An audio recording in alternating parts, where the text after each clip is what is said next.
Hello नमस्कार साथियों, स्वागत है आप सभी का शिक्षा संकल्प के इस ऑनलाइन यूट्यूब प्लेटफॉर्म पर। आप सभी लोग एक बार फिर से जुड़ जाइएगा।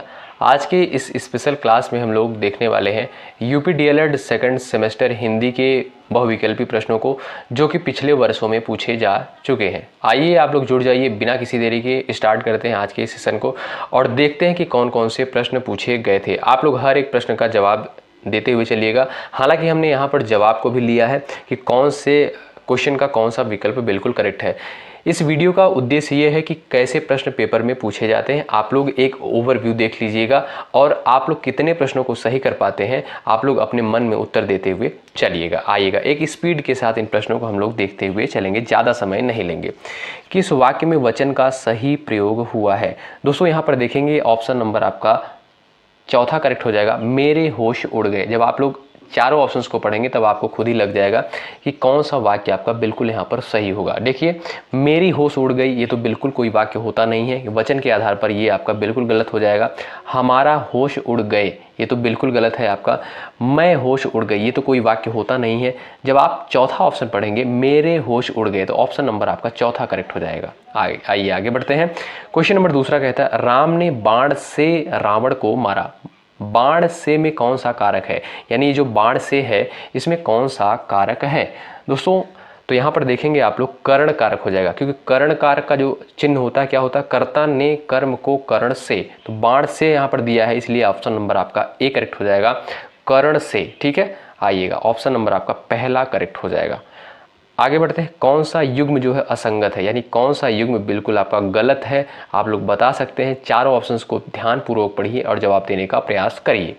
आइएगा देखते हैं। यदि आपको ज़्यादा समय चाहिए प्रश्नों के उत्तर देने के लिए तो आप लोग वीडियो को पॉज भी कर सकते हैं, रोक भी सकते हैं।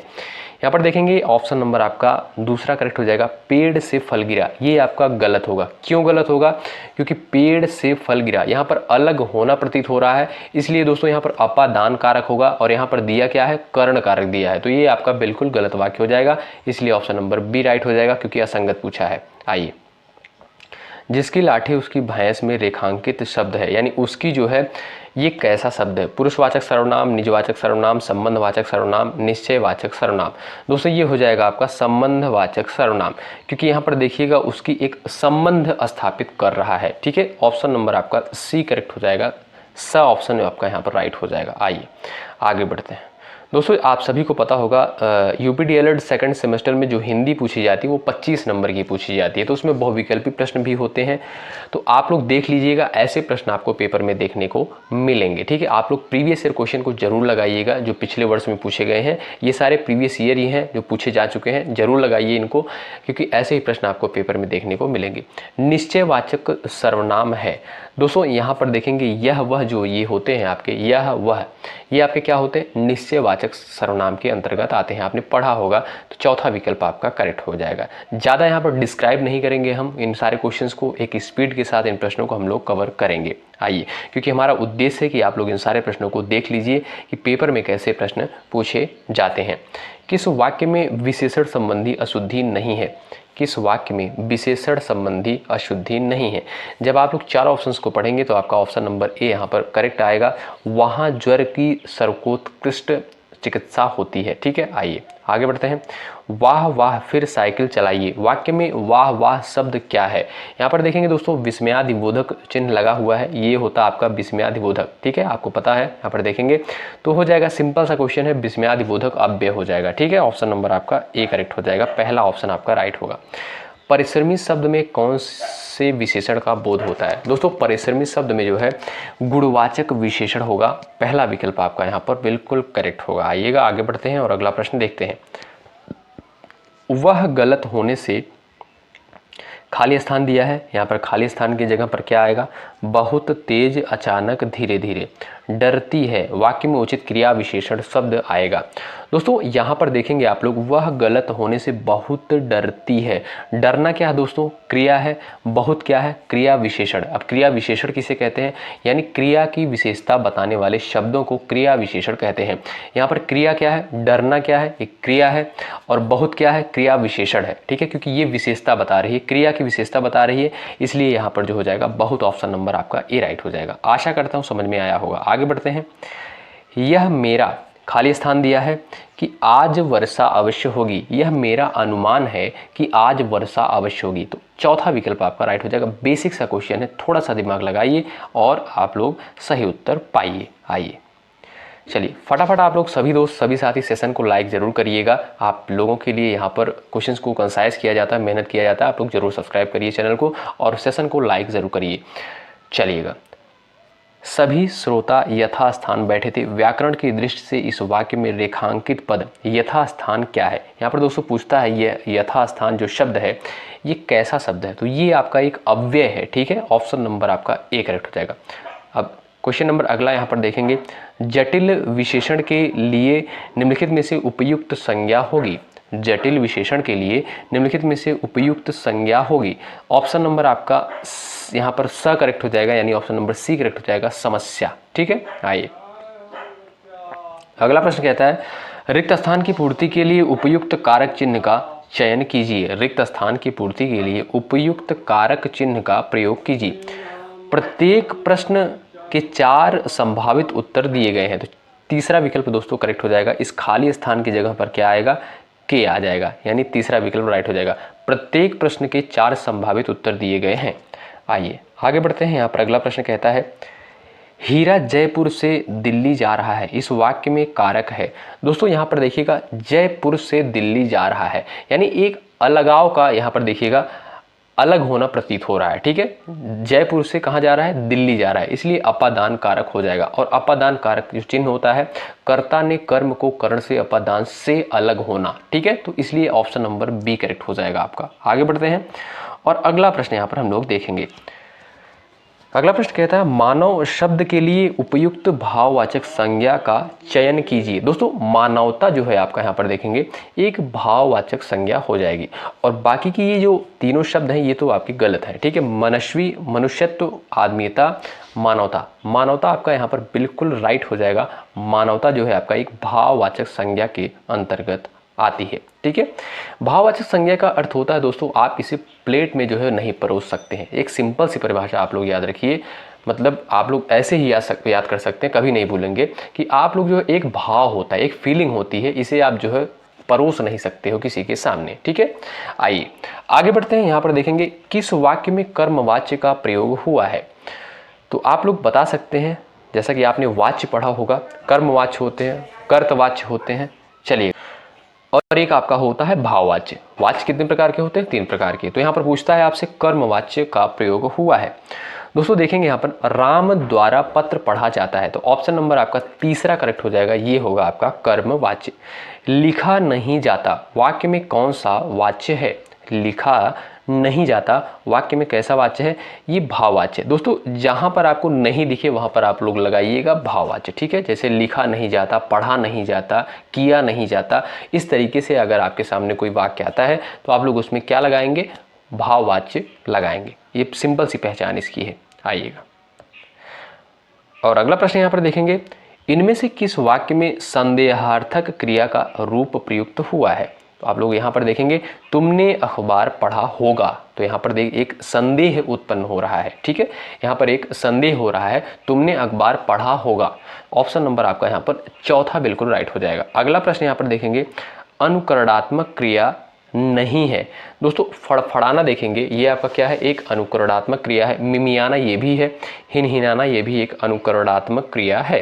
लेकिन झुठलाना जो है ये आपका एक अनुकरणात्मक क्रिया नहीं है। ऑप्शन नंबर ए करेक्ट हो जाएगा। भूतकाल के कितने भेद होते हैं?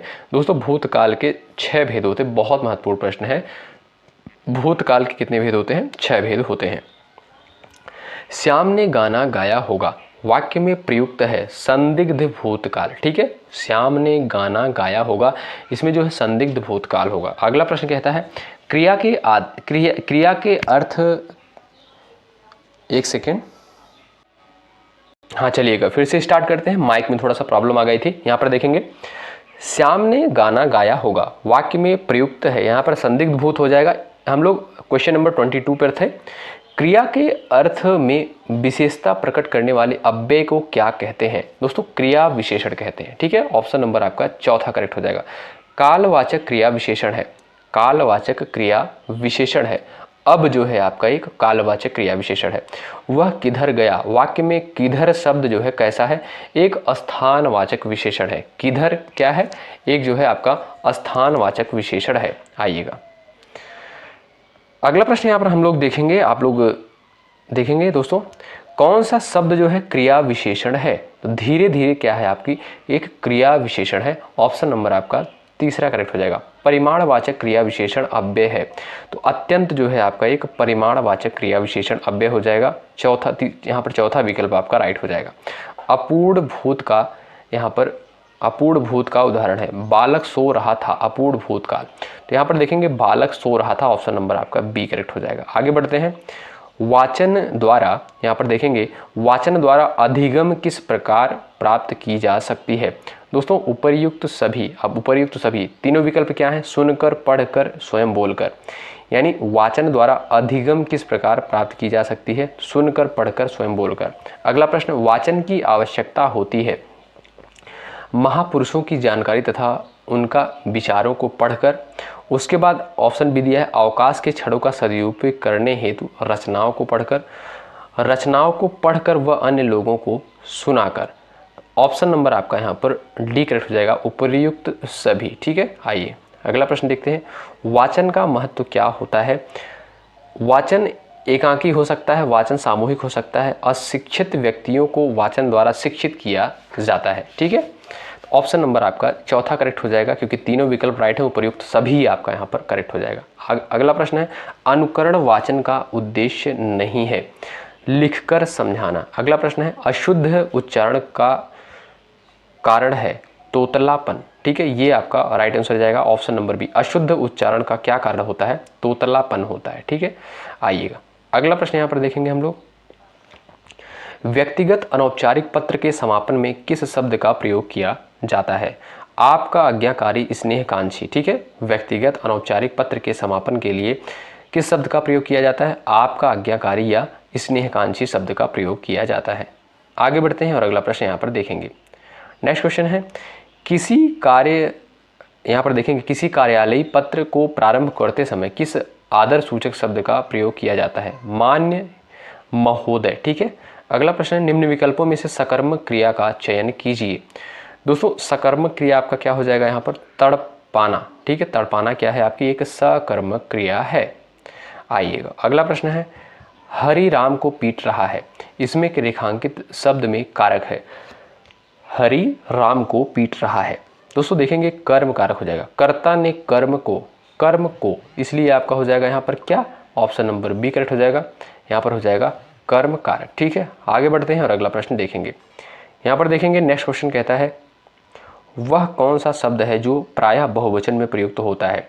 दोस्तों प्राण जो है ये आपका हमेशा बहुवचन में प्रयोग होता है, आप लोग ध्यान रखेंगे, इसको रट लेंगे, प्रश्न को बहुत महत्वपूर्ण है। अगला प्रश्न है, पूजा को नौकरी नहीं करनी है, इसके रेखांकित अंश हैं, कर्म कारक हो जाएगा। ठीक है, कर्ता ने कर्म को, इसलिए यहाँ पर हो जाएगा आपका ऑप्शन नंबर ए कर्म कारक। ठीक है, आगे बढ़ते हैं। किस वाक्य में परिमाणवाचक विशेषण है, परिमाणवाचक विशेषण। इस बार बारिश में बहुत ओले गिरे, इसलिए ऑप्शन नंबर यहाँ पर हो जाएगा चौथा करेक्ट हो जाएगा, इस बार बारिश में बहुत ओले गिरे। एक परिमाण यहाँ पर परिमाण सूचक शब्द है, इसलिए यहाँ पर हो जाएगा आपका परिमाणवाचक विशेषण। अगला प्रश्न कहता है, यहाँ पर देखेंगे निम्नलिखित में से किस शब्द का एक पर्याय पुल्लिंग है। दोस्तों राइट आंसर हो जाएगा आपका यहाँ पर ऑप्शन नंबर बी। जो लोग ऑप्शन नंबर बी पर जा रहे हैं बिल्कुल राइट है। मगरमच्छ का स्त्रीलिंग क्या हो जाएगा। दोस्तों मगरमच्छ का जो स्त्रीलिंग होता है वो होता है मादा मगरमच्छ। ठीक है, मादा मगरमच्छ। वर्षा शब्द का उचित बहुवचन चुनिए। यहाँ पर देखेंगे दोस्तों वर्षा का जो उचित बहुवचन होगा वो वर्षा ही होता है। ठीक है, वर्षा का बहुवचन क्या होता है, वर्षा ही होता है। ये आम उसके लिए है, इस वाक्य में रेखांकित अंश है। ऑप्शन नंबर आपका ए करेक्ट हो जाएगा, अन्य पुरुष एक वचन संप्रदान। ठीक है, आइएगा अगला प्रश्न यहाँ पर देखेंगे उत्तम बहुवचन संबंध कारक है। दोस्तों देखेंगे यहाँ पर आपका ऑप्शन नंबर डी करेक्ट हो जाएगा हमारा। ठीक है, उसके बाद द ध्वनि है। द ध्वनि कैसी है, यहाँ पर देखेंगे दंत है। ठीक है, त हमने आपको बताया होगा लेकिन अब आगे जो नेक्स्ट क्लास होगी उसमें मैं आपको बताऊंगा। जैसे त वर्ग के अंतर्गत जो भी वर्ड आते हैं वो आपके दंत से उच्चारित होने वाले वर्ड होते हैं। जैसे त, थ, द, ध, न, ये आपके कैसे होते हैं? दंत से उच्चारित होने वाले वर्ड होते हैं। और 25 जो है स्पर्श व्यंजन होते हैं, आपको पता भी होगा 25 होता है। नेक्स्ट क्लास में जब आप लोग जुड़ेंगे तो बहुत अच्छे तरीके से आपको चीज़ें बताई जाएंगी। बहुत बहुत शुक्रिया। यदि आप चैनल पर नए हैं तो आप लोग देख सकते हैं, इन पूरे प्रीवियस ईयर क्वेश्चंस को ऐसे ही प्रश्न पेपर में देखने को मिलेंगे। ठीक है, बहुत बहुत शुक्रिया अंत तक बने रहने के लिए। अभी नेक्स्ट वीडियो जो आएगी उसमें ढेर सारे PYQ हम लोग कवर करेंगे, ढेर सारे प्रीवियस ईयर क्वेश्चन कवर करेंगे अलग अलग सब्जेक्ट के। तो आप लोग जुड़ जाइएगा, सब्सक्राइब करके बेल आइकन को प्रेस कर लीजिएगा। इसका PDF यदि आपको चाहिए तो आप लोग कमेंट करिएगा। टेलीग्राम चैनल का लिंक जो है डिस्क्रिप्शन बॉक्स में दे दिया जाएगा, वहाँ पर आप लोग ज्वाइन हो सकते हैं और वहाँ से PDF डाउनलोड कर सकते हैं। बहुत बहुत धन्यवाद। जय हिंद, जय भारत।